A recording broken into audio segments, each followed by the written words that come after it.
Hamlet. This is by Jesper and Finland. So during the beginning of the 16th century, Denmark and Norway, they had a civil war, and well, this affected lives of both the civilians from Norway and Denmark, which this is just a theory that I've got, and we kind of agreed that it could affect how the play was thought of, but because they had to flee from their countries as refugees, well, in that time it would just be like fleeing because due to civil war and other issues. So some of them could have fled to the UK. And what we think is that, so when the civilians that fled to the UK were talking between each other, Shakespeare could have overheard or like just listened or talked to them and heard those names being used often, and so that's how I think he thought of it. Also, I think that this was a very smart idea because it kind of makes the play stand out from all others, because if you hear a play that's from a different country, I would rather watch that because it's like foreign and it sounds so interesting and so different to what is used in that time. So the play itself was written during a period of 3 years, from 1599 to 1602, and the play was published later in 1603. And there was actually a 6-month delay in publishing the play, but the reasons aren't really known. So he took quite a long time to write this play, but for such a good play and structured so well, I think that was pretty good. So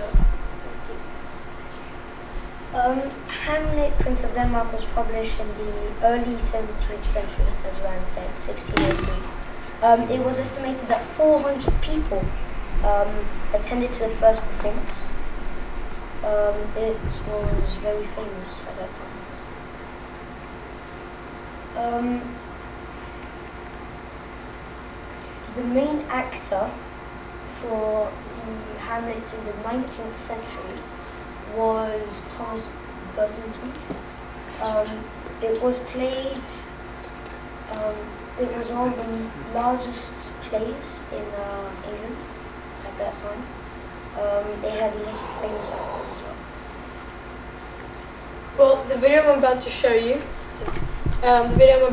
you is when Ophelia's father puts Ophelia in a dilemma by asking her to spy on Hamlet. But the problem is that Ophelia and Hamlet are in a very deep relationship, so I guess.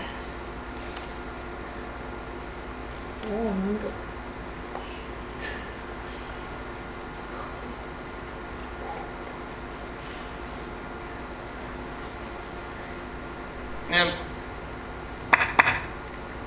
in thy orisons be all my sins remembered. Good my lord, how does your honour for this many a day? I humbly thank you. Well, My lord, I have remembrances of yours, that I have longed to re-deliver. I pray you now receive them. no. Not I never gave you aught. My honoured lord, you know right well you did. And with them words of so sweet breath composed, as made the things more rich. The perfume lost, take these again. For to the noble mind, rich gifts wax poor when givers prove unkind. There, my lord. Are you honest? My lord. Are you fair? What means your lordship? That if you be honest and fair, your honesty shall admit no discourse to your beauty. Could beauty, my lord, have better commerce than with honesty? Aye, truly, for the power of beauty will sooner transform honesty from what it is to a bawd than the force of honesty can translate beauty into his likeness. This was some time a paradox, but now the time gives it proof. I did love you once.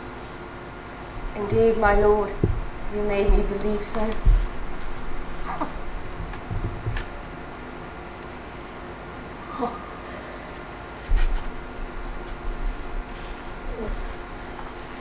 Now the second video I'm about to show you is when Hamlet gets really angry at his mother and asks her why she married his uncle, also known as Claudius.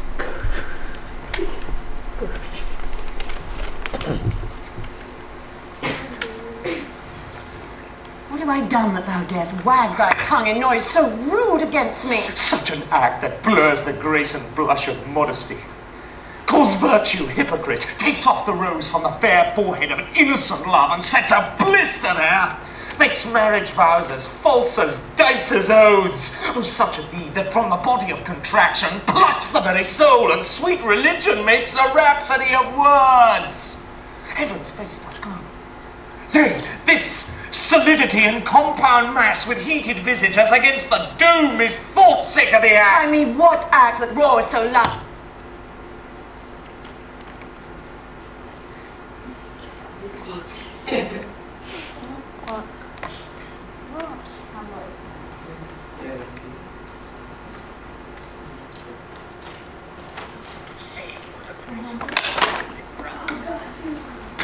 No, it's working.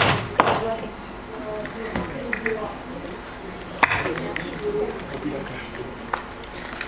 Hyperion's curls, the front of Jove himself, an eye like Mars to threaten and command, a station like the herald Mercury, new lighted on a heaven-kissing hill, a combination and a form indeed where every god did seem to set his seal, to give the world assurance of a man. This was your husband.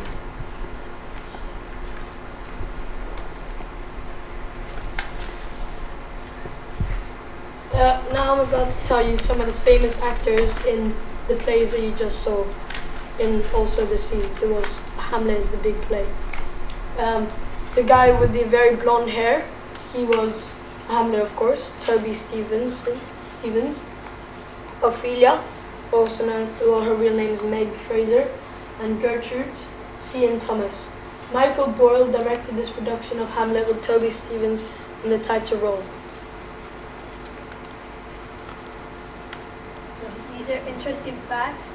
Hamlet is Shakespeare's longest play at 4,042 lines with a running time of around 5 hours. Hamlet has the most lines of any Shakespeare's play. Hamlet has the most lines of any Shakespeare's characters with 1,530 lines. That's a lot to memorize.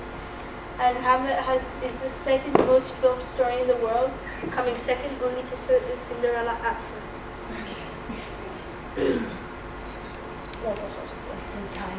Well done. All right, thank you, that group.